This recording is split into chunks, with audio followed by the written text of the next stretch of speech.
हर एक अक्षर जिस तरीके से लिखा जाता है तो वो मूवमेंट भी अपने आप में is in harmony, in alignment with the universal rhythm. त में आपने दंड डाला, दंड से फिर आप नीचे की ओर उसका मूवमेंट होता है। इसीलिए तल शब्द जो है, अतल, वितल, सुतल, तलातल, पाताल, जो तल शब्द है वो नीचे की ओर है। ई से गति, ई के गति में चांचल्य है। ई को जब लिखा भी जाता है उसको भी इतने कॉन्शियसली इवॉल्व किया गया है। हम कहते हैं ना कि शिव जी के डमरू से शब्द जन्म लिया। जब डमरू बजता है तो एक ऐसे चंद्र बनता है अर्धचंद्र, एक ऐसे बनता है। ये दोनों अर्धचंद्र लिपियों में प्रयोग होता है। आज विज्ञान में 100 से ऊपर हमारे पास फंडामेंटल पार्टिकल्स हैं, तो जो हमारे अक्षर हैं वर्णमाला में, अगर वो भी फंडामेंटल ध्वनियां हैं तो उनका विज्ञान क्या है? द से जितने भी शब्द बने हैं तो वहां पे हम देखेंगे कि एक फोर्सफुल मोशन विच स्प्लिट्स। तो द से द्वार, द्वि, द्विधा। इवन अंग्रेजी में आप देखो ड्यूअल, ड्यूएट, डिवीजन, डिफरेंशिएट। इसी प्रकार प्रत्येक अक्षर का अलग अलग अर्थ और उसके पीछे भी एक विज्ञान, और तंत्र उसको मातृका विज्ञान के नाम से जानता है। तब तो प्रत्येक ध्वनि में कुछ ना कुछ अर्थ होगा, कुछ भी निरर्थक नहीं है। ऐसा कोई भी अक्षर नहीं है जो मंत्र नहीं है।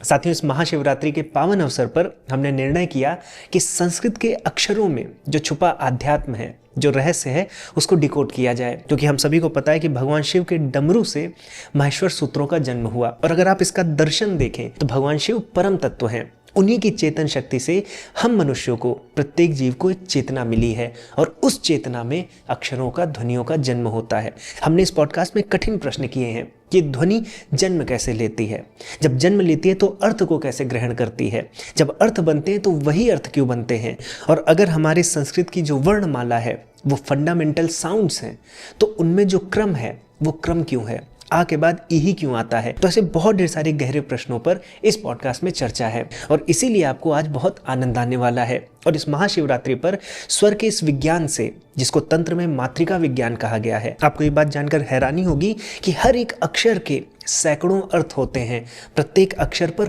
पुस्तकें हैं, और ये सभी अर्थ आपको ध्यान की अवस्था में आपके अंदर जागृत होते हैं। तो हमने ये प्रयास किया है कि इस महाशिवरात्रि पर आपको शिव स्तोत्रों से जोड़ा जाए, जो 11 प्रमुख शिव स्तोत्र हैं, जो सबसे दार्शनिक, आध्यात्मिक और शक्तिदायी हैं। आप हमारे शिक्षण प्लेटफॉर्म पर इन सभी शिव स्तोत्रों का लयबद्ध सस्वर पाठ सुन सकते हैं। उसके साथ साथ उच्चारण कैसे किया जाए ये भी हम इस प्रोग्राम में सिखा रहे हैं। तो आप उच्चारण के साथ, मीनिंग के साथ, शिव और स्वर के बीच जो आध्यात्मिक संबंध है उससे जुड़ सकते हैं और अपनी चेतना को शुद्ध कर सकते हैं। अगर आप महाशिवरात्रि के पहले जुड़ेंगे या आज जुड़ेंगे तो आपको अगले 3 महीने तक लाइव सपोर्ट भी मिलेगा। प्रत्येक सोमवार को आपको लाइव सेशंस भी मिलेंगे, यहाँ पर आपको फर्दर गाइड किया जाएगा। इसके साथ साथ प्री बुकिंग पर ये प्रोग्राम आपको कम से कम धनराशि में भी उपलब्ध होगा। तो आप सभी इस पॉडकास्ट को देखें, ज्ञान का संवर्धन करें, और इस पॉडकास्ट को देखने के बाद इस महाशिवरात्रि हमारी शिव स्तोत्र साधना से जुड़ना ना भूलें। अगर आपको कोई जानकारी चाहिए, कोई क्वेरी है, तो स्क्रीन पर आ रहे नंबर पर मैसेज करें। आप सभी को महाशिवरात्रि की अनंत शुभकामनाएं। आइए पॉडकास्ट को प्रारंभ करते हैं।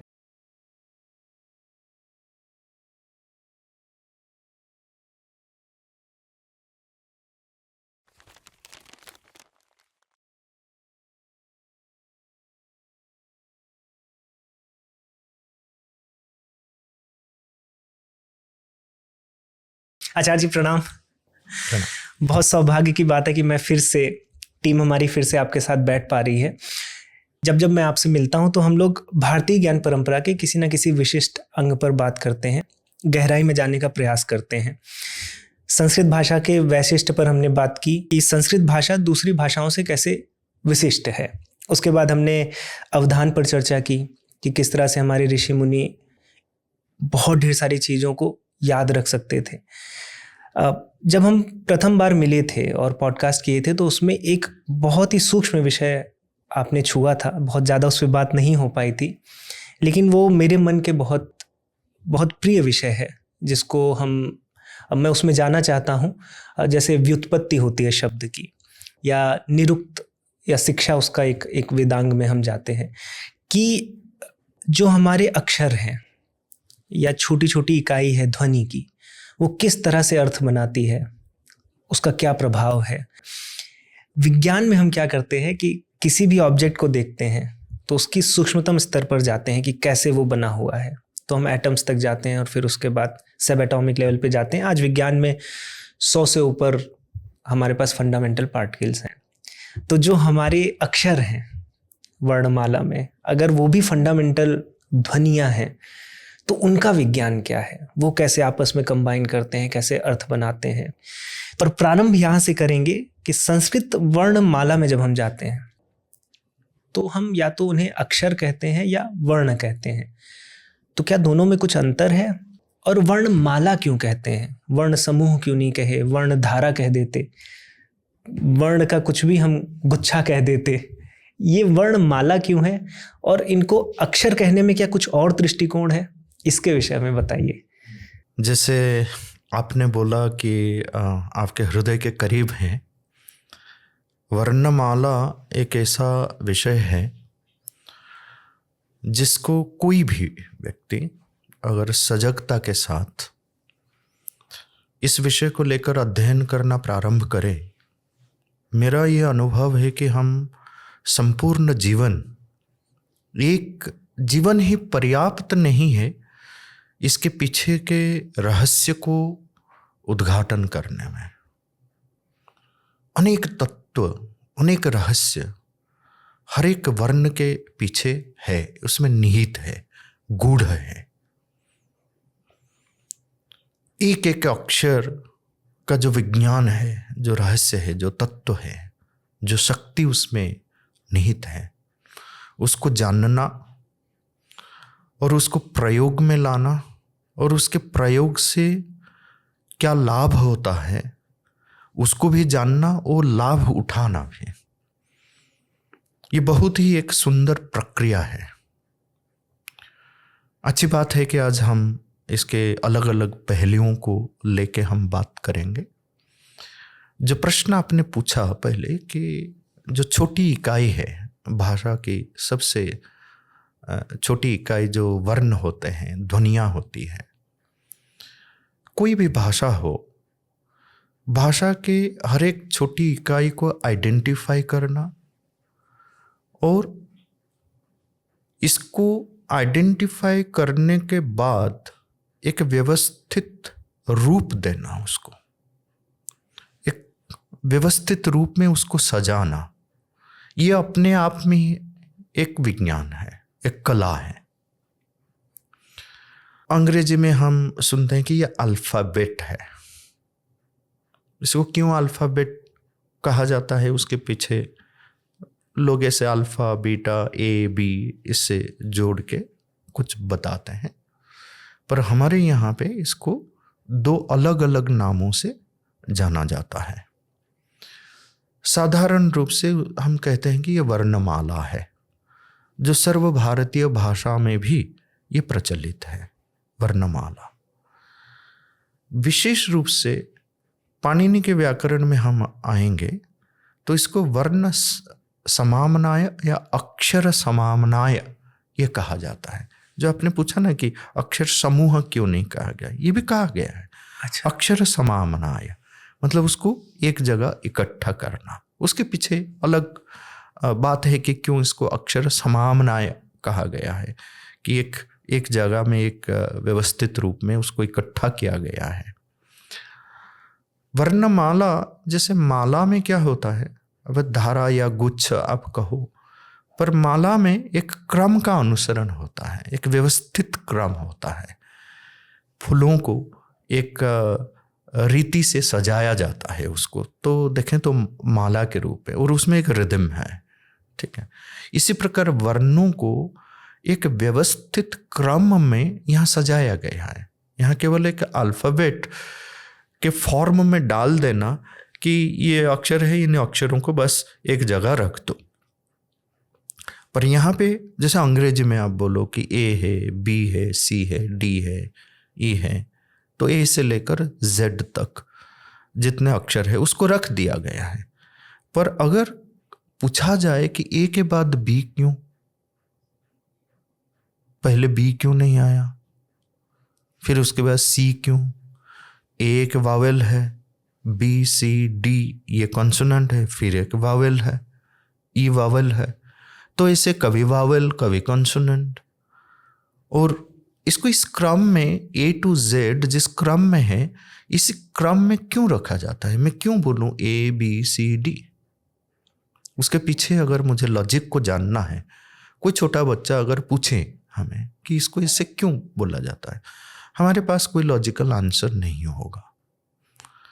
पर संस्कृत वर्णमाला में अगर कोई पूछे कि अ के बाद आ क्यों है, आ के बाद ई क्यों है, व्यंजन वर्ण में क ख ग घ ङ ये क्यों आते हैं, फिर उसके बाद तुरंत च छ ज झ ञ आते हैं, फिर ट ठ ड ढ ण, इस प्रकार क्रम में क्यों सजाया गया है? अ से लेकर ह तक सारे ध्वनियों को, सारे वर्णों को, सारे अक्षरों को एक बहुत ही युक्ति सम्मत, विज्ञान सम्मत, व्यवस्थित क्रम में रखा गया है। वो उसके पीछे रहस्य क्या है, उस बारे में हम चर्चा करेंगे। और धीरे धीरे एक है उसका जो ध्वनिगत मूल्य है, उसको कैसे सजाया गया है, उसके पीछे का विज्ञान क्या है। दूसरा है उसका जो अर्थगत जो रहस्य है, हर एक अक्षर का, हर एक वर्ण का एक स्वतंत्र अर्थ होता है, और वो एक ही अर्थ में सीमित नहीं है, अनेक अर्थ में फिर अनेक अर्थ उसमें समा हुए हैं। एक एक अक्षर का अनेक अर्थ हमको मिलता है। कैसे मिलता है कि हमारे प्राचीन मुनि ऋषि लोग एक एक अक्षरों को लेकर उसमें ध्यानस्थ होते थे, उसको अपने चेतना में देखते थे, अपने संपूर्ण सत्ता में उसकी उपस्थिति को अनुभव करते थे, फिर उसके अर्थ क्या है वो भी उनके चेतना में अभिव्यक्त होता था। उन अर्थों को वो फिर सजा कर रखते थे। तो इसी प्रकार हमारे पास एकाक्षर कोश, मतलब एक एक अक्षर का जितने सारे अर्थ होते हैं, सारे अर्थों को एक जगह रख के कोश ग्रंथ बनाया गया है। एक नहीं, दो नहीं, तीन नहीं, 30 से अधिक एकाक्षर कोश, जिसमें हर एक अक्षर का क्या अर्थ है, कितने अर्थ हैं, सबको इकट्ठा रखा गया है। इसके बारे में हम आगे चलकर बात करेंगे। पर जो हमारा प्रश्न था जिससे हम शुरू करना चाहते थे, वो है कि इनको, ये जो इकाई है, छोटे छोटे इकाई है, अ है, क है, इनको वर्ण क्यों कहा जाता है, इनको अक्षर क्यों कहा जाता है, किसी और नाम से क्यों नहीं पुकारा गया? तो इस पर हम चर्चा करते हैं। पहले हम चर्चा करेंगे कि इनको अक्षर क्यों कहा जाता है। अक्षर विज्ञान, अक्षर जो लेखन होता है, जो प्रतीकात्मक रूप में, उसका ध्वनि रूप भी है, लिखित रूप में है, दोनों को अक्षर कहा जाता है। हालांकि लिखित जो स्क्रिप्ट होता है उसको लिपि कहते हैं, पर उसका लिखित रूप को भी हम अक्षर ही कहते हैं। अक्षर शब्द को ही हम अगर देखें, ये एक ज़्यादातर इसका प्रयोग हम उपनिषदों में, जब ब्रह्म विद्या का प्रसंग आता है, भगवान का, सनातन का, ध्रुव का, अचल का, सनातन का जब बात होती है, तब अक्षर बन, ये अक्षर है, अक्षय है, अविनाशी है। अक्षर शब्द का अर्थ है अविनाशी, जिसका क्षर नहीं होता है, क्षरण मतलब विनाश नहीं होता है जिसका, ठीक है। मतलब ये जो परम सत्ता है, चरम सत्ता है, जो सुप्रीम है, डिवाइन है, उनके लिए इस शब्द का प्रयोग होए तो अच्छा है, पर ध्वनियों के लिए क्यों है? इसके पीछे का विज्ञान है कि जो आदि स्पंद के बारे में बात होती है, इसको स्पंदन भी कहा जाता है। जब हम कुछ उच्चारित करते हैं, एक स्पंदन पैदा होता है, वाइब्रेशन, एक वाइब्रेशन। और हर एक वाइब्रेशन जो है, जो वो वाइब्रेशन अगर ये पूछा जाए, फिजिक्स में भी आप जाओ, अगर पूछे कि जब जैसे एक स्ट्रिंग इंस्ट्रूमेंट है, वो स्ट्रिंग इंस्ट्रूमेंट को जब हम प्रेशर देते हैं तो एक स्पंदन का जन्म होता है, ठीक है। जब स्ट्रिंग हम हिट नहीं करते हैं, उसको चालित नहीं करते हैं, तो वो स्थिर रहता है। या एक बार हमने स्ट्रिंग को दबाया तो एक स्पंदन, एक ध्वनि उससे जन्म हुआ, तो वो स्ट्रिंग जब उसमें जब स्पंदन बंद हो जाता है, जो स्पंदन पैदा हुआ जिसको हम सुने, उसका क्या हुआ, वो कहाँ चला गया? तो कई कई लोग ये मानते हैं कि it dies, it goes, it vanishes, उसके बाद कुछ नहीं है, नष्ट हो जाता है। क्या वास्तव में नष्ट होता है? तो फिजिक्स में भी अलग अलग थ्योरीज है, वैक्यूम थ्योरी है, इसको एक्सपेरिमेंट किया जाता है कि शब्द उत्पन्न होने के बाद क्या शब्द रहता है या शब्द मर जाता है। ये तो एक बहुत फंडामेंटल क्वेश्चन जो उपनिषदों में मिलता है, ध्वनियों के बारे में मिलता है और मनुष्य के आत्मा के बारे में भी मिलता है, ठीक है ना। जैसे नचिकेता यम को पूछता है कि क्या है रहस्य, तो इस रहस्य को उद्घाटन करने के लिए विज्ञान में भी ये प्रश्न पूछा गया है, उस पर भी एक्सपेरिमेंट हुआ है कि शब्द उत्पन्न होने के बाद क्या होता है शब्द का, शब्द रहता है या शब्द नहीं रहता है, मिट जाता है। उसका उत्तर फिजिक्स अलग अलग तरीके से देता है। पर प्राचीन मुनि ऋषियों का ये जो प्रश्न था, उसका जो समाधान उनको मिला, वो समाधान में ये कहते हैं कि शब्दों नित्य। एक बार शब्द उत्पन्न होता है, कोई विस्पंदन होता है, वाइब्रेशन मैनिफेस्ट होता है, वो कभी मरता नहीं। शब्दों नित्य, वो अमर है, अक्षर, इसीलिए इसको कहा जाता है। कहाँ रहता है? आकाश में। वो आकाश में ऑब्जर्व्ड होकर रहता है, इसीलिए और एक फ्रीक्वेंसी में वो रहता है।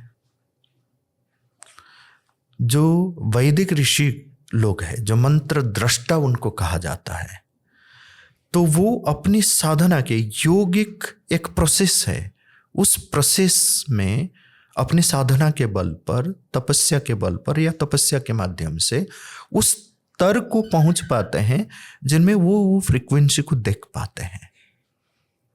वो रिवील होता है उनके सामने, उनको देख पाते हैं कि अच्छा यहाँ पे ये शब्द है, ये मंत्र है, उसको देख पाते हैं, सुन पाते हैं, ठीक है ना। जैसे आप यहाँ बैठे हैं, मैं यहाँ बैठा हूँ, हमने एक रेडियो चैनल ट्यून कर लिया, तो ये तो शब्द तरंग के रूप में आकाश में है। विज्ञान भी यही मानता है। कैसे पहुंचता है, कहाँ दूर दूर तक, कहाँ से हम ट्यून कर देते हैं तो हमको सुनाई देता है। हम जो सुनना चाहते हैं वही सुन पाते हैं, घर बैठे, कहीं भी बैठे। तो ये शब्द सब कहाँ है, कहाँ रहते हैं? आकाश में तरंग के रूप में, वेव्स के रूप में वो रहते हैं, ऑब्जर्व्ड होकर रहते हैं। इसलिए वो आकाशिक रिकॉर्ड की बात होती है ना कभी कभी। तो प्राचीन मुनि ऋषि लोग यही मानते हैं कि शब्द का उत्पत्ति एक बार होती है, शब्द उत्पन्न होता है, ध्वनियाँ उत्पन्न होती है, स्पंदन का जन्म होता है, तो वो कभी मिटता नहीं। इसलिए उसको अक्षर नाम से वो पुकारते हैं, अव्यय नाम से पुकारते हैं, अविनाशी कहा जाता है। शब्दों नित्य, न शब्दः क्षीयते न समुद्रः क्षीयते। जैसे समुद्र का भी विनाश नहीं है, शब्द का भी, ध्वनियों का भी विनाश नहीं, उसका क्षरण नहीं होता है। वो अविनाशी तत्व है। आप लिखित अक्षर को मिटा सकते हो, आप एक किताब को जला सकते हो, पर उस पुस्तक में जो तत्व की बात हुई है वो मानव चेतना में, स्मृति में, वो अखंड काल तक है, उसको कोई नहीं मिटा सकता है। आप चाहे कितने भी पुस्तक जला दो, पर उसके तत्व को आप नहीं मिटा सकते हो। वो युग युग तक वो चलता ही रहेगा। ये जो अविनाशी तत्व की वजह से हर एक ध्वनि को, हर एक जो वर्ण है, उसको अक्षर कहा जाता है। ये अक्षर कहने के पीछे इसका रहस्य यह है। वर्ण क्यों कहा जाता है? वर्ण जो है उसके अलग अलग प्रकार का अर्थ है। अगर उसके धातुगत अर्थ को हम देखेंगे, वर्ण, वर्णयति, वर्णनम, वर्णना, वर्ण, एक अर्थ होता है कि अभिव्यक्त करना, डिस्क्राइब करना, वर्णन। आप अपने जीवन वृत्तों को वर्णन करिए,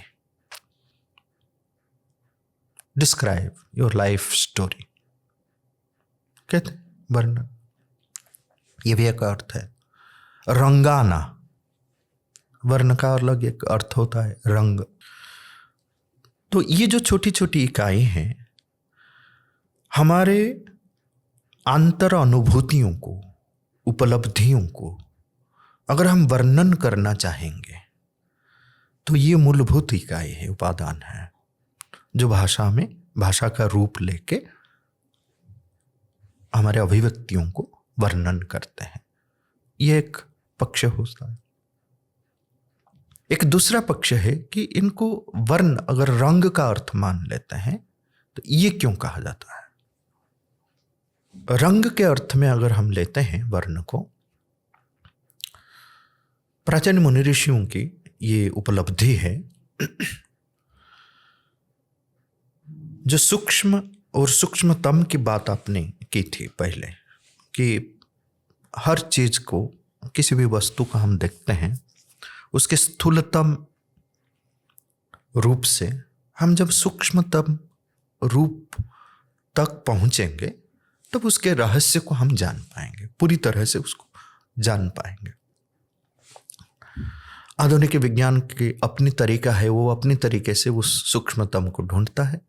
प्राचीन मुनि ऋषियों की जो तरीका थी, जिस मार्ग से उन्होंने उसको ढूंढ निकाला, वो अलग तरीका थे। वाक का जो हम बोलते हैं, मैं बोलता हूं आप सुनते हैं, आप बोलते हैं मैं सुनता हूं, या कोई और सुनता है, ये वाक का स्थूलतम रूप है, इसको वैखरी कहते हैं। ये सब कुछ नहीं है। भाषा का पूर्ण रूप वैखरी नहीं है, ये तो उसका स्थूल अभिव्यक्त रूप है। उसका सूक्ष्मतम रूप क्या है? उसको डीकोड करने के लिए, पूरी तरह से समझने के लिए, उसके वैखरी से ऊपर उठकर हमको परा तक जाना पड़ेगा। इसीलिए वैदिक ऋषियों ने, तांत्रिक सिद्धों ने जो खोज कर पाया अपने अनुसंधान से, अपने तपस्या से, जो उनको मिला, वो वाक के 4 स्तर के बारे में बात करते हैं। परा, पश्यन्ति, मध्यमा, वैखरी। जो परा है वो अव्यक्त, सूक्ष्मतम, जिसको एक absolute state of the speech ये कह सकते हैं, चरम स्थिति में है।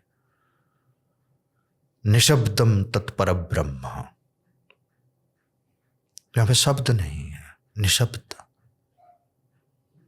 वेदों में यह भी कहा गया है कि यावत ब्रह्मविष्ठितम तावती वाक। जहां जहां ब्रह्म की उपस्थिति है वहां वहां वाक की उपस्थिति है, किसी भी रूप में, सूक्ष्मतम में हो और स्थूलतम में हो। तो परावाक जो है वो हाईएस्ट स्टेट ऑफ स्पीच है। वहां से अवतरित हुई वाणी वैखरी का रूप लेती है। जो अवतरण की प्रक्रिया में परा के बाद पश्यन्ति है, जैसे ये उतरती हुई, जब ये इच्छा जागृत होती है, जैसे सृष्टि की प्रक्रिया भी आप देखिए उपनिषदों में, जैसे कहा गया है कि एक इच्छा जागृत होती है, एकोहम बहुश्याम। वो परा जो है एकोहम की स्थिति है, एक है, वहां पे एकत्व है, 1 यूनिट है। वो बहु बनना चाहती है।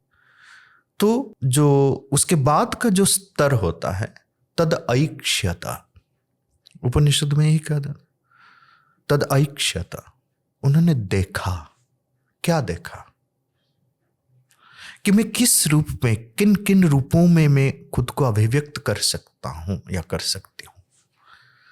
अनंत संभावनाओं को वो देख पाया। ये पश्यंति का रूप है। किस किस रूप में पराव्यक्त हो सकती है?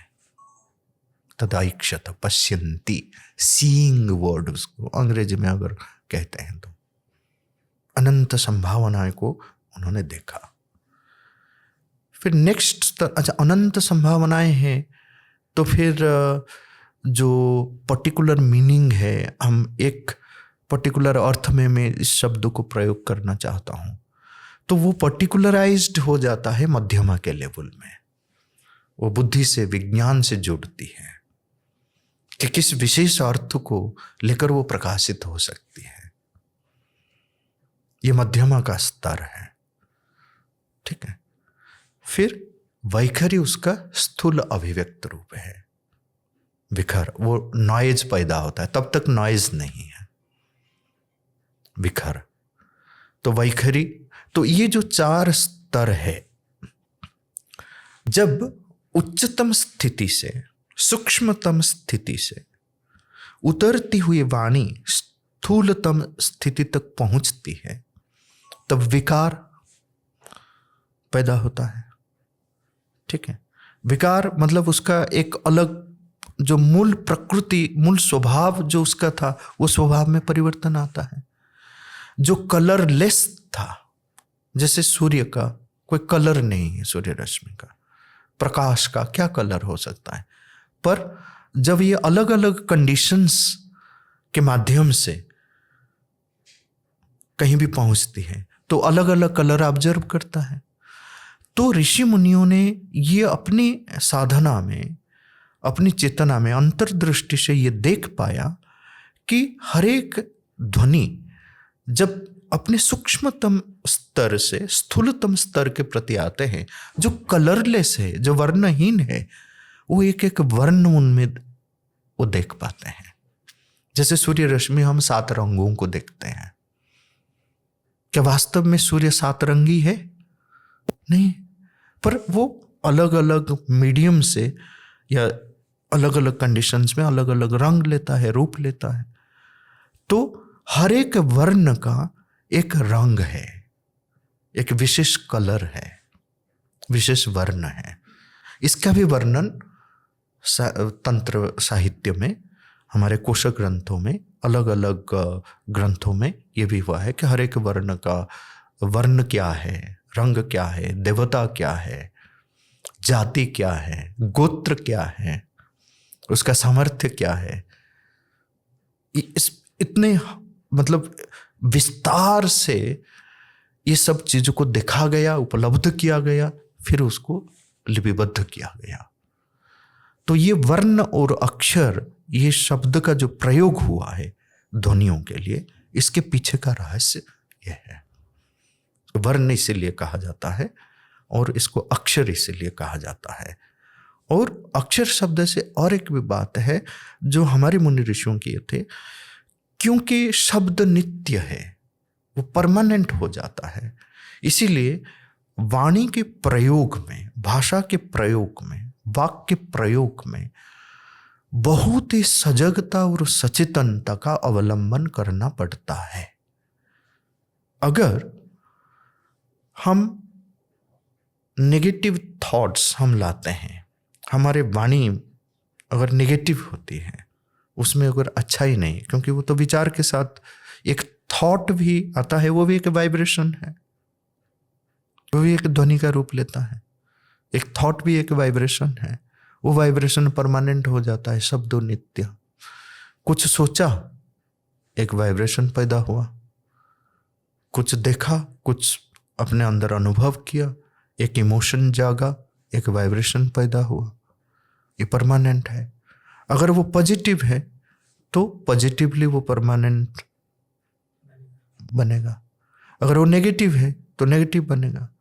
और जो व्यक्ति नेगेटिविटी के प्रति ओपननेस है तो वो सारे वाइब्रेशन के साथ जुड़ेगा, उसी हिसाब से उसका चरित्र बनेगा। मतलब अगर कोई नेगेटिव चरित्र वाला है तो उसका दोष 100% नहीं है, उसमें मेरा भी कुछ कंट्रीब्यूशन है, आपका भी कुछ कंट्रीब्यूशन है, क्योंकि कभी ना कभी हमने नेगेटिव सोच को स्थान दिया अपने हमारे भीतर। इसीलिए वैदिक ऋषि लोग क्या प्रार्थना करते थे कि आनो भद्रा क्रतवो यन्तु विश्वतः, कि जितने भद्र क्रतव, भद्र भावनाएं जो हमारे आत्मा के प्रगति में, आत्मा के उत्थान में जो काम में लगेंगे, उसी प्रकार के विचार हमारी चेतना में पैदा होए। आनो भद्रा क्रतवो यन्तु विश्वतः, हर जगह से अच्छे विचार हमारे पास आए, हमारे भीतर आए। तो ये उसका रहस्य है। आचार्य जी, अब इसमें जैसे आपने बताया कि जो अल्फ़ाबेट है तो उसमें जो क्रम है उसमें हमें कोई लॉजिक नहीं दिखता है, और भी यहाँ चर्चा हुई कि संस्कृत वर्णमाला में जो क्रम है, क्योंकि ग्रुप का विभाजन तो हम समझ जाते हैं कि अलग अलग स्थान पर जो हम उच्चारण करते हैं उसकी वजह से अलग अलग विभाजन हुआ है, स्थान के माध्यम से तो हम समझ जाते हैं, लेकिन क्या इसके पीछे कुछ दर्शन भी है? क्योंकि हम ये मान रहे हैं कि स्वर या व्यंजन या अभिव्यक्ति, जिसको हम बैखरी कह रहे हैं, वो कहीं ना कहीं परा से ही आ रही है, तो किसी भी भाव के लिए वही स्वर क्यों आ रहा है, या वही अक्षर क्यों आ रहा है, आ के बाद ई ही क्यों आ रहा है दार्शनिक स्तर पे? तो इसके पीछे कुछ बताइए। एक तो विभाजन क्रम है जो उसका उच्चारण के दृष्टि से है, और एक अनुभवात्मक दृष्टि से हम देखेंगे, उसके आध्यात्मिक पक्ष को देखेंगे, साधना की दृष्टि से अगर इसको देखा जाए, एक व्यापक दृष्टि से, तात्विक दृष्टि से इसको देखा जाए,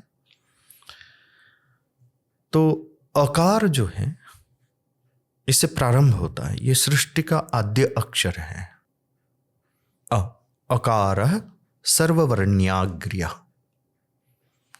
ये सारे वर्णों के अग्रभाग में, मतलब प्रथम स्थान है अकार। इसको ब्रह्म के रूप में भी बताया गया है। और जितने भी एकाक्षर कोश होते हैं, एकाक्षर कोश के बारे में जैसे मैंने पहले भी इसके बारे में मैंने बात किया था कि ऐसे 30 से अधिक जैसे शिक्षा ग्रंथ है, तो उच्चारणों के बारे में अलग अलग प्रकार के उच्चारण जो होते हैं, उच्चारण शिक्षा प्रदान की गई है। वर्णों के उच्चारण को लेकर बहुत सारे तत्व, बहुत सारे तथ्य शिक्षा ग्रंथों में प्राप्त होता है। तो इसी प्रकार एकाक्षर कोश अनेक है, 30 से अधिक एकाक्षर कोश है। एकाक्षर का मतलब है एक स्वर, चाहे 2 व्यंजन भी हो सकता है, पर स्वर एक होता है। इस प्रकार के अक्षर में इन अक्षरों का जो अर्थ है, उन अर्थों को बताते हैं। जैसे अ है तो अ का भी अनेक अर्थ है, आ का अनेक अर्थ है, ई का अर्थ है, क का अर्थ है, च का अर्थ है। तो ऐसे अलग अलग अर्थ अलग अलग अक्षरों का होता है। एक अर्थ नहीं, अनेक अर्थ होते हैं। और ऐसी 30 पुस्तकें हैं, 30 से अधिक पुस्तक हैं, 30-32 पुस्तक हैं। और पहले एक एकाक्षर कोश संग्रह करके राजस्थान से प्रकाशित हुआ था, जो कि उपलब्ध होगा ऑनलाइन। पर ऐसे अलग अलग स्थानों में, अलग अलग प्रसंग में इन एकाक्षर कोशों का संग्रह है, जहाँ पे हर एक अक्षर का जो अर्थ है वो दिया गया है। और ऐसे भी जितने अभिधान नामक कोश ग्रंथ है, जैसे हम वाचस्पत्यम एक कोश ग्रंथ है, शब्दकल्पद्रुम है, तो उसमें में भी जैसे अकार, अ सेक्शन शुरू होता है तो पहले अकार के सारे अर्थ दिए जाते हैं, फिर ई सेक्शन शुरू हुआ तो इकार के अर्थ दिए जाते हैं। उनमें से भी हम अकार, इकार, उकार, ककार, इनके सब अर्थ हम पा सकते हैं। और विशेष रूप से तो एकाक्षर कोश उपलब्ध है। तो इतने सारे क्यों? क्योंकि अलग अलग कोश ग्रंथ में अलग अलग अर्थ फिर दिया गया है। ये सब अनुभव आधारित है। किसने और कुछ अनुभव किया तो वो अर्थ को जोड़ा, और अनंत संभावनाएं हैं इसमें। आज अगर मैं जितने अर्थ दिए गए हैं, मेरी साधना की वजह से कोई अगर साधना करते है, इसके ऊपर कंटेम्पलेट करता है, और जो अर्थ अभी तक नहीं मिला है वो अर्थ अगर मिलता है, तो मैं अपना एक एकाक्षर कोश बना के उसमें उस नया अर्थ को डाल सकता हूँ। यही परंपरा हमारे चली आ रही है।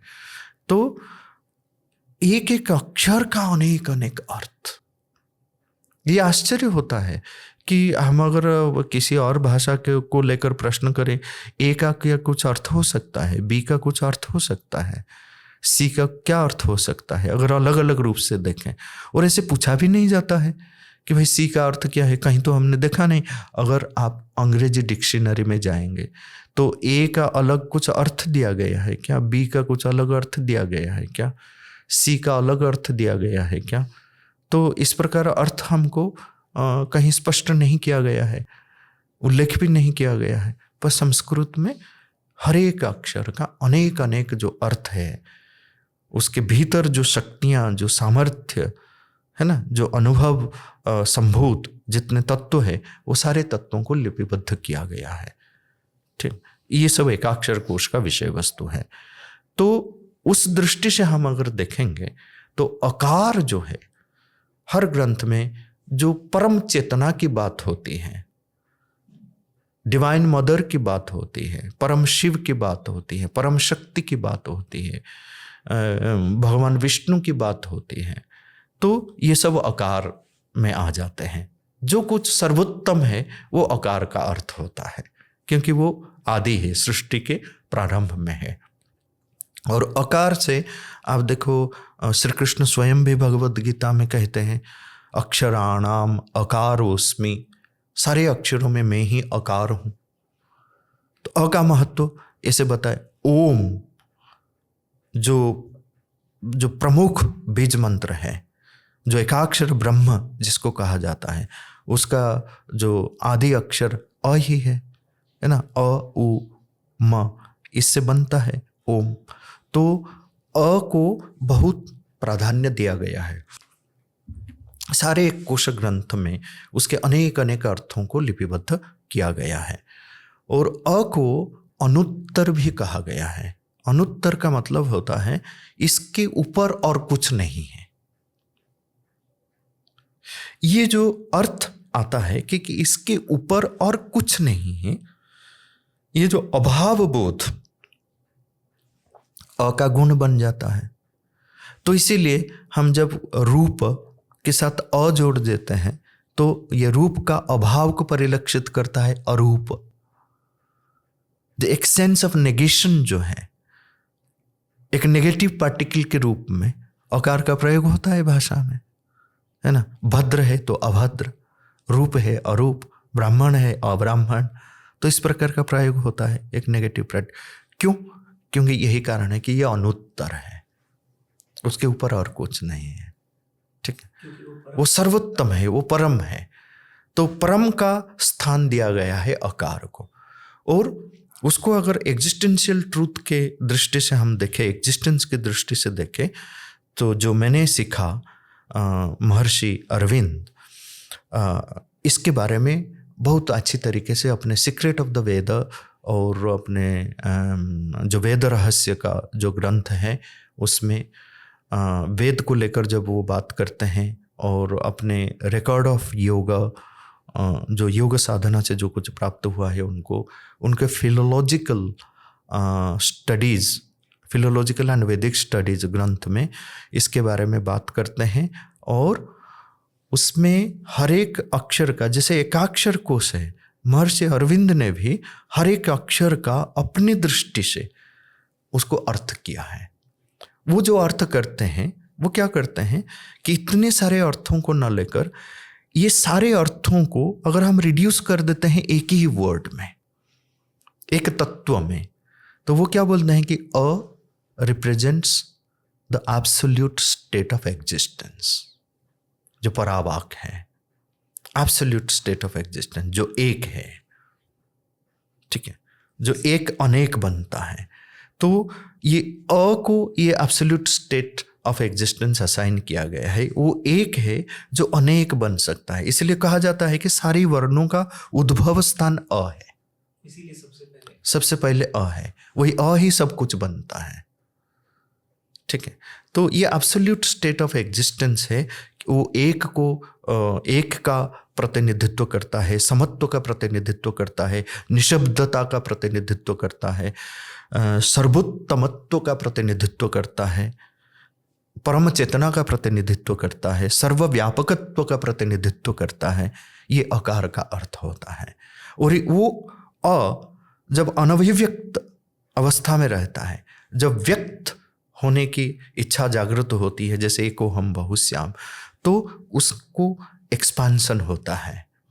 वो एक्सपांसन जो है वो आ का शक्ति है, आ, ये एक्सपांड होता है, इसलिए आकाश, आनंद, इस प्रकार का जो शब्द बनता है उसमें आ का प्रयोग किया जाता है। आलाप, आह्लाद करना, आह्लाद, है ना। तो आ का प्रयोग वो व्यापकता का सूचक है, अभिव्यक्ति का सूचक है, वो अभिव्यक्त करता है मैनिफेस्टेशन में, उसको एक्सपांड करने में, विस्तार कराने में, व्यापकत्व लाने में, विशालता लाने में वो उसका सामर्थ्य है।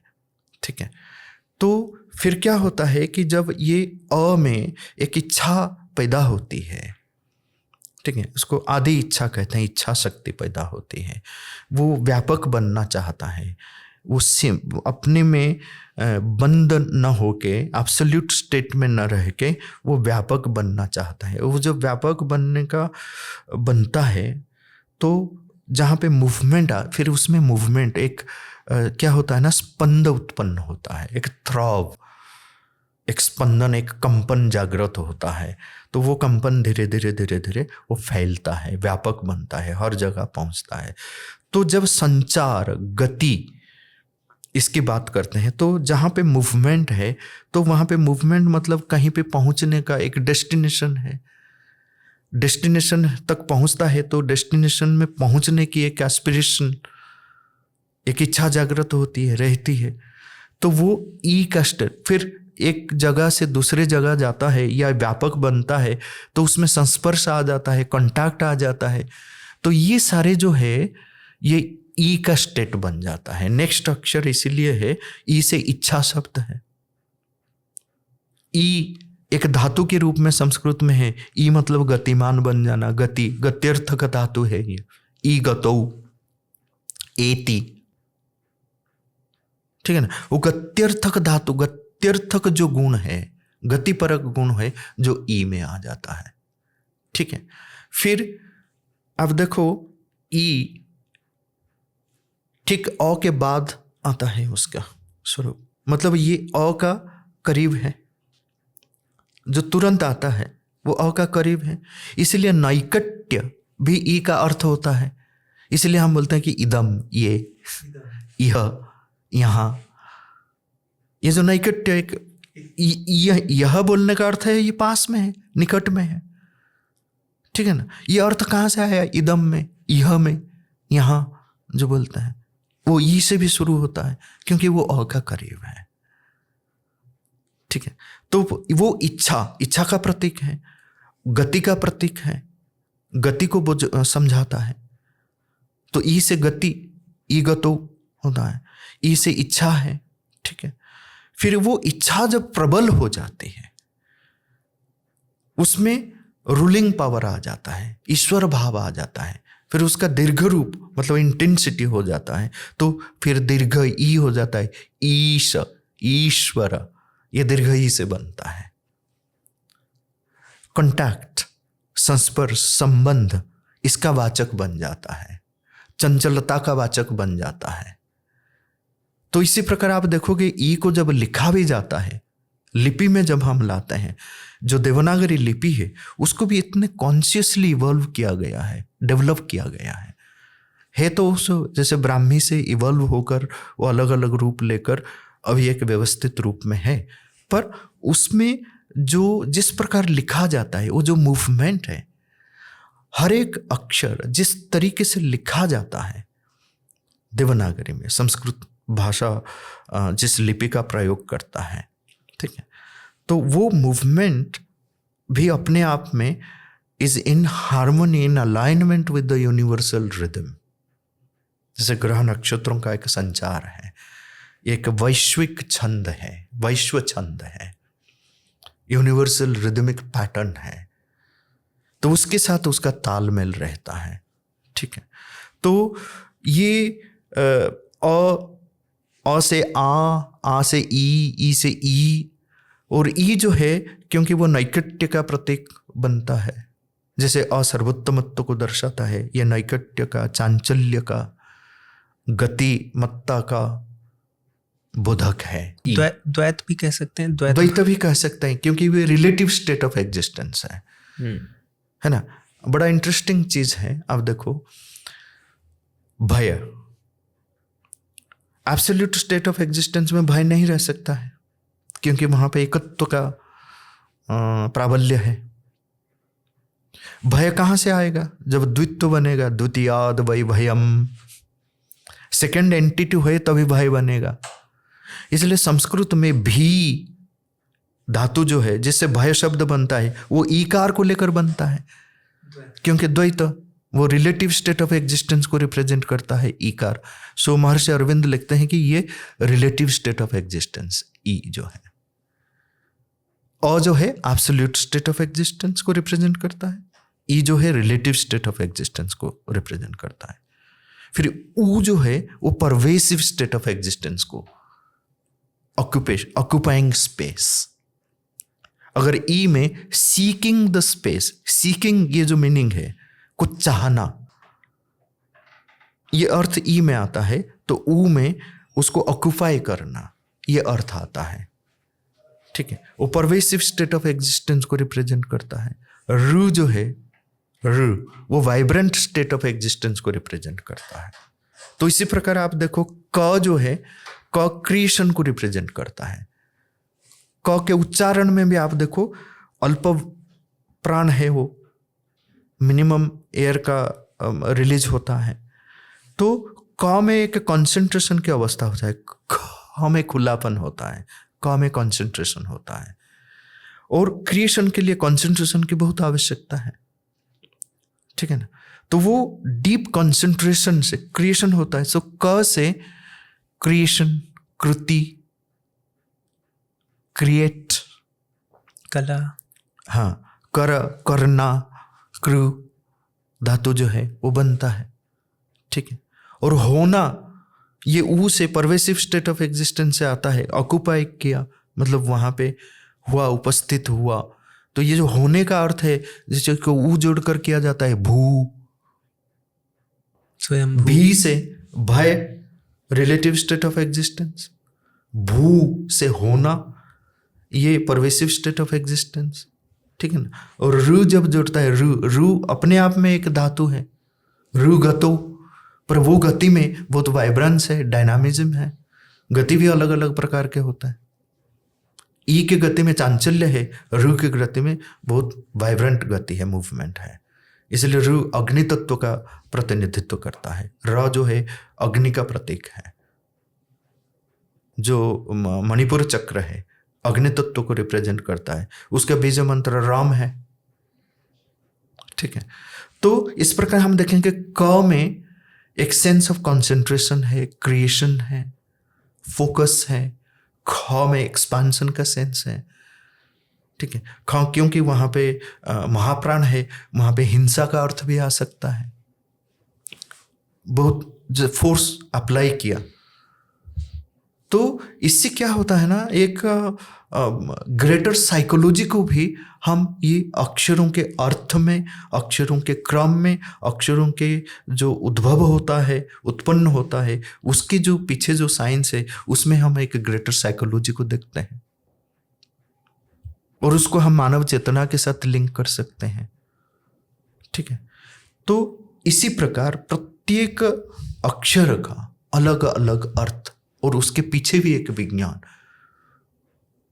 और तंत्र उसको मातृका विज्ञान के नाम से जानता है, कहता है, बताता है, मातृका विज्ञान। इस पर अनेक अनेक कार्य हुआ है और कॉन्शियसली इसीलिए अक्षरों को और अक्षरों को जोड़कर जो शब्द बनता है, इतनी सजगता के साथ यहाँ पे शब्द निर्माण हुआ है, शब्दों का चयन हुआ है, शब्दों का प्रयोग किया जाता है कि कोई भी शब्द ऐसा नहीं है जिसके पीछे का रहस्य को उद्घाटन नहीं किया गया है। तो अर्थ की दृष्टि से हम अगर देखें, हर एक वर्ण का जितने अर्थ हैं वो सारे अर्थों के ऊपर हम कंटेम्पलेट करें, हम देखेंगे कि ये हमारी चेतना में, जैसे बताया गया है कि ये हमारी चेतना की बात है। ये केवल एक वर्णमाला कागज में लिखी हुई एक फॉर्मेट नहीं है। ये हमारे चेतना में निरंतर, ये जो अजपा जप है, ये निरंतर उच्चरित होता रहता है। ये चेतना की बात है। हमारे ही भीतर ये पूरी कहानी ये पूरी चलती रहती है। तो जैसे मैं आपको ककार का उदाहरण दिया कि क में क्रिएशन का अर्थ है, या अ, ई, उ, रु के बारे में बताएं, तो इसी प्रकार आप अगर देखोगे, और एक उदाहरण मैं देता हूँ अक्षरों के भीतर कैसे जो अनेक अर्थ निहित होते हैं, और वो जो मूल अर्थ है, जो फंडामेंटल सेंस है वाइब्रेशन का, तो वो कैसे जब अलग अलग शब्द बनते हैं उसके भीतर फिर वो कैसे विस्तार रूप लेता है। तो जैसे एक अगर उदाहरण हम लेते हैं, दकार को ले लीजिए। द से जितने भी शब्द बने हैं उसको अगर आप देखोगे और सारे अर्थों को लो, द से जितने शब्द बनते हैं, द आप डिक्शनरी उठा लीजिए, द सेक्शन में चले जाइए, द, दा, दी, दू, दई, जितने भी है, और संयुक्ताक्षर जितने भी है, जहाँ पे द आता है पहले, ठीक है, तो वो द के सारे अर्थों को अगर हम लेंगे तो वहाँ पे हम देखेंगे कि एक फोर्सफुल मोशन विच स्प्लिट्स, जो सबको विभाजित कर देता है, स्प्लिट कर देता है, द्वित्व पैदा करता है। तो द से द्वार, द्वि, द्विधा, स्प्लिट कर देना, डिवाइड कर देना। देव भी द से आता है, दानव भी द से आता है। अब देखो कैसे बताएंगे। अगर ये स्प्लिट करने का अर्थ है, विभाजन का अर्थ यहाँ पे आता है, देव तो एकत्व का प्रतीक है, विभाजन का प्रतीक नहीं है। फिर दीव धातु से देव शब्द बनता है, वहां भी द है। दीव धातु का अर्थ क्या है?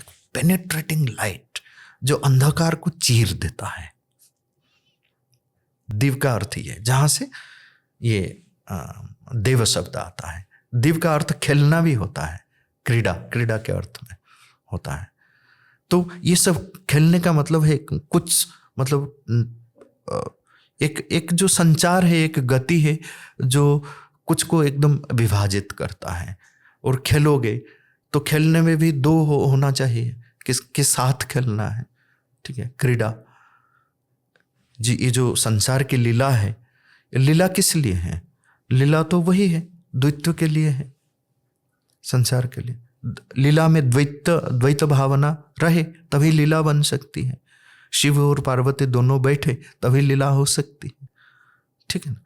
तो द में आप देखो जितने भी शब्द बनते, इवन अंग्रेजी में आप देखो, ड्यूअल, ड्यूएट, डिवीजन, है ना, डाउट, डिफरेंशिएट, ये सब द का ये अर्थ होता है। फिर उसमें अगर फोर्स हम डालते हैं, जो स्प्लिट हो जाता है, बिखर जाता है, फिर वो सबको जैसे फोर्स डाल दिए तो इकट्ठे हो गए। जैसे हम कुछ चीज़ें हैं जो बिखरा हुआ है, उसमें ज़्यादा फोर्स डालते हैं तो वो इकट्ठा हो जाते हैं, ठीक है। या तो पूरा साफ हो जाता है या एक जगह इकट्ठा हो जाता है। फिर वो उससे ध बनता है। ध में धारण करने का अर्थ होता है, ठीक है। तो इसी प्रकार अगर हम देखेंगे हर एक वर्ण को, उसके भीतर जो अर्थ छुपा हुआ है, उससे ही कि उसको जब हम विश्लेषण करते हैं, उसमें ध्यानस्थ होते हैं, उस पर विचार विमर्श करते हैं, उसका मंथन करते हैं, तो उसके पीछे एक बहुत बड़ा दर्शन है, ये उपलब्धि अपने आप होती है। आचार्य जी, इसमें एक मेरे मन में ये प्रश्न आ रहा है कि यदि प्रत्येक ध्वनि में और उस पर अगर हम चिंतन करते हैं, मेडिटेट करते हैं और उससे एक अनुभव में एक मीनिंग आती है, तब तो प्रत्येक ध्वनि में कुछ ना कुछ अर्थ होगा, कुछ भी निरर्थक नहीं है। इसे तो ये भी कहा गया है कि अमंत्रम अक्षरम नास्ति, ऐसा कोई भी अक्षर नहीं है जो मंत्र नहीं है, जिसमें मंत्र शक्ति नहीं है, निरर्थक कैसे कुछ नहीं है। निरर्थकता और सार्थकता को लेकर हमारे व्याकरण परंपरा में, भाषा विज्ञान की परंपरा में प्राचीन काल में भी प्रश्न आया है। वहाँ भी दो ग्रुप है। एक ग्रुप, एक स्कूल मानता है कि ये निरर्थक है, फिर एक स्कूल सार्थक मानता है। उस पर भी वाद विवाद हुआ है, पर सार्थक है, इसको मानने वाले ज़्यादा लोग हैं। तो ये जो सार्थकता को अगर हम देखेंगे, जैसे कोई एक शब्द है, एक शब्द में अगर बहुत सारे अक्षर हैं, ठीक है, तो एक अक्षर को हम जब हटा देते हैं वो एक अलग शब्द बन जाता है, उसका अलग अर्थ हो जाता है, ठीक है। जैसे एक बहुत ही पॉपुलर श्लोक है, भोजराज ने ये कहा था कि मेरे राज्य में ऐसा कोई नहीं है जो काव्य रचना में प्रवीण नहीं है।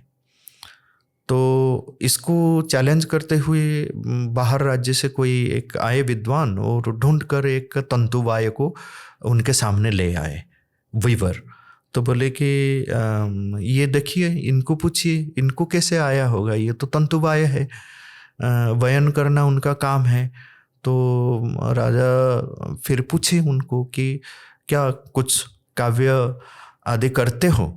तो उन्होंने काव्य में ही उनका उत्तर दिया। उन्होंने क्या बोला? काव्यम करोमि नहीं चारुतरम करोमि, करता हूं पर इतना सुंदर नहीं करता हूं। यत्नात् करोमि यदि चारुतरम करोमि, यदि यत्न के साथ करूं, थोड़ा सा एफर्ट लगाऊं, प्रयत्न अगर रहे, यत्नात् करोमि यदि चारुतरम करोमि, तो सुंदर बना सकता हूं। फिर उसके बाद राजा को संबोधित करते हुए वो बोलते हैं कि भूपाल मौलि मणिमंडित पाद पीठ, हे भोजराज कवयामि वयामि यामि।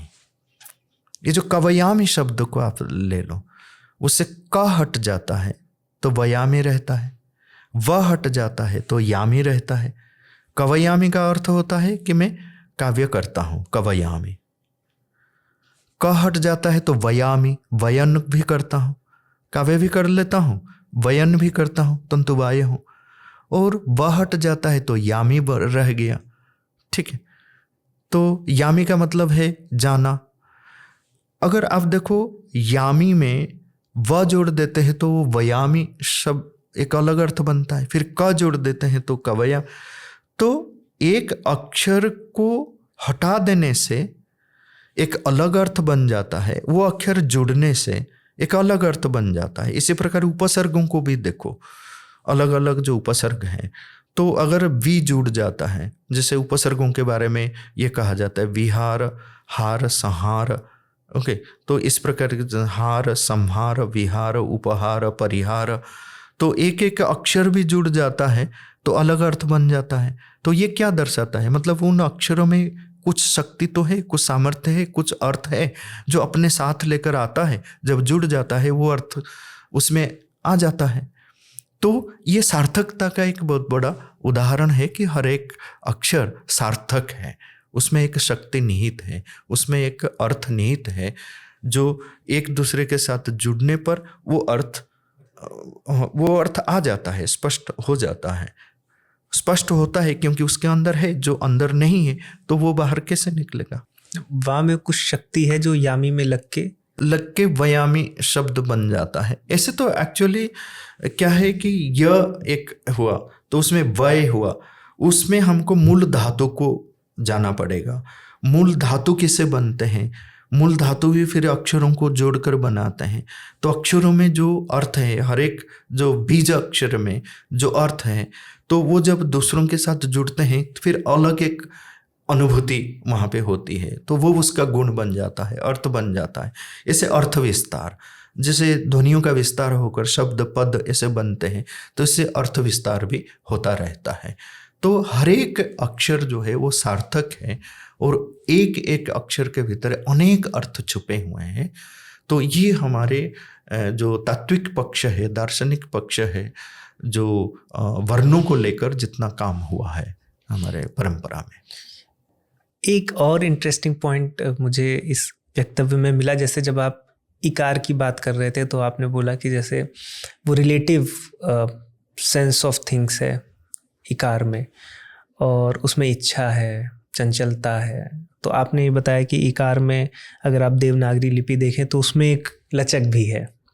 तो इस पर आपने और स्टडी की है क्या कि जो देवनागरी लिपि है, जिसमें आज मुख्यतः संस्कृत के हमें ग्रंथ मिलते हैं, तो क्या देवनागरी लिपि के पीछे भी कुछ दर्शन या कुछ आध्यात्म है? लिपि में अभी अक्षर बोलने में, ध्वनि में हमने देखा कि जो चेतना से आ रहा है, पर ये भी तो एक सृजनता है, देवनागरी लिपि भी तो हमने बनाई है। तो क्या ये संस्कृत निष्ठ है, उस दर्शन से अलाइंड लिपि है? आपने सुना होगा कई कई लोग लिखते हैं कि संस्कृत एक ऐसी भाषा है जिसकी अपनी लिपि नहीं है, अलग अलग लिपियों का प्रयोग करती है ये भाषा। इस पर भी बहुत बहस होती है, चर्चाएं होती हैं। संस्कृत को देवनागरी लिपि में अधिकतर लिखा जाता है। देवनागरी लिपि भी जिस स्थिति में अभी हमें प्राप्त है, जो प्रचलित है, इस स्तर तक पहुंचने के लिए भी उसकी अपनी यात्रा है, उसका एक एवोल्यूशनरी जर्नी है। जैसे अगर ब्राह्मी लिपि हम लेते हैं तो ब्राह्मी से आकर कि अलग अलग लिपियों को हम लेते हैं, तो हर लिपियों के साथ उसका कुछ ना कुछ संबंध हम देखते हैं। पर ऐसे लिपियों को हम अगर लेते हैं, हम प्रचलित देवनागरी लिपि को लेते हैं, तो उसमें 3 उपादानों को लेकर ये लिपि बनती है। इसमें एक रेखा है, दंड है और अर्धचंद्र है। रेखा, जिसको शिरोरेखा के रूप में हम लेते हैं, जो हॉरिजॉन्टली लिखा जाता है, हर एक अक्षर के ऊपर रहता है, इसलिए उसको शिरोरेखा कहते हैं। ठीक है। और रेखा के बाद आता है दंड। दंड जो है वो वर्टिकल बार है। ठीक है। एक रेखा हॉरिजॉन्टल बार, एक दंड वर्टिकल बार, उसके अलावा अर्धचंद्र है। वो अर्धचंद्र भी 2 प्रकार से उपस्थित है। जैसे शिव जी, हम कहते हैं ना कि शिव जी के डमरू से ही शब्द जन्म लिया, तो जैसे डमरू बजता है तो एक ऐसे चंद्र बनता है अर्धचंद्र, एक ऐसे बनता है, एक क्लॉकवाइज एक एंटी क्लॉकवाइज, इस प्रकार बनता है ना अर्धचंद्र। ये दोनों अर्धचंद्र लिपियों में प्रयोग होता है। जैसे आपको क लिखना है तो आप दंड डालते हैं, फिर इससे डालते हैं, फिर ऐसे डालते हैं, फिर आपको ऊपर शिरोरेखा लगाते हैं। तो इससे हर एक अक्षर को आप लो तो ये 3 उपादान आपको मिलेंगे। एक हॉरिजॉन्टल बार है, शिरोरेखा, एक दंड है और एक अर्धचंद्र। एक है, 2 है, 2 रूप में उपस्थित हो सकता है, एक रूप में भी उपस्थित हो सकता है, पर अर्धचंद्र है। ठीक है। अब आप देखो, जो वर्टिकल बार की हम बात करते हैं दंड की, दंड भी 3 अलग अलग प्रकार से उपस्थित है पूरे वर्णमाला में। ठीक है। एक है साइड बार, पार्श्व दंड, जो मैक्सिमम अक्षर में 80% अक्षर में साइड बार है। जैसे आपने ख लिखा, त लिखा, ग लिखा, तो ये साइड में रहता है। ठीक है। और एक होता है ऊर्ध्वदंड। ऊर्ध्वदंड मतलब ऊपर छोटा सा रहता है। जैसे आपने ह लिखा तो वो दंड किस प्रकार है? सब में वो दंड है, सब में दंड है, पर अलग अलग रूप से है। आपने ह में थोड़ा सा ऊपर दंड डाल के फिर अर्धचंद्र डालते हैं। ठीक है। तो जैसे ट है, ठ है, ड है, उसमें ऊर्ध्वदंड है, ऊपर रहता है दंड। और मध्य दंड है, साइड में नहीं आता है, ऊपर नहीं आता है। ठीक है। वो मध्य आता है। ऐसे 2 अक्षर हैं वर्णमाला में। कौन? क और फ। क और फ में वो बीच में आता है, मध्य दंड आता है। ठीक है। मध्य दंड वाले अक्षर और ऊर्ध्वदंड वाले अक्षर उनको आप अलग कर देंगे तो मैक्सिमम अक्षर जो रहेगा, अधिकतर अक्षर जो है वो पार्श्वदंड वाले होते हैं। ठीक है, ये पार्श्वदंड वाले सारे अक्षरों को लेकर अगर दंड को आपने लोप कर दिया तो वो अर्धाक्षर बन जाता है। ठीक है, तो वो अर्धाक्षर अगर किसी और व्यंजन के साथ मिलता है तो वो संयुक्त व्यंजन बन जाता है। ठीक है, तो ये उसके पीछे विज्ञान है। ठीक है, उसमें दर्शन क्या है? जो हॉरिजॉन्टल बार है ये यूनिवर्स को रिप्रेजेंट करता है, विश्व को, ब्रह्मांड को, व्यापकता को, विशालता को, समष्टि को, सृष्टि को, परमेष्टि को ये रिप्रेजेंट करता है। जो वर्टिकल बार है वो व्यक्ति का प्रतिनिधित्व करता है। और अक्षरों में इसको शिरोरेखा के साथ मिला के पढ़ा जाता है, क्योंकि जब हम जब बचपन से जब हमारा इनिशिएशन होता है, दीक्षा होती है या अक्षर लेखन की जो प्रक्रिया शुरू होती है, हम करते हैं ना, तो चावल रख के चावल के ऊपर अक्षर को लिखते हैं। ठीक है, ये जो प्रक्रिया है तो वो अक्षर से हमको सजग कराया जाता है। हालांकि छोटे बच्चे समझ नहीं पाएंगे, पर उसके पीछे का दर्शन यही है, बड़े होकर यही समझना है कि इसको क्यों लिखाया जाता है, क्योंकि इसमें हमारे लाइफ का जो पर्पस है उसको भी दर्शाया गया है। क्या है पर्पस? कि व्यक्ति को हमेशा विश्व के साथ, ब्रह्मांड के साथ, व्यापकता के साथ मिलकर रहना है, हारमोनियसली रहना है, एक होकर रहना है।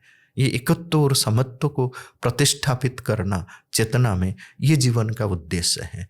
तो इसीलिए जो दंड और रेखा ये दोनों मिलकर रहते हैं।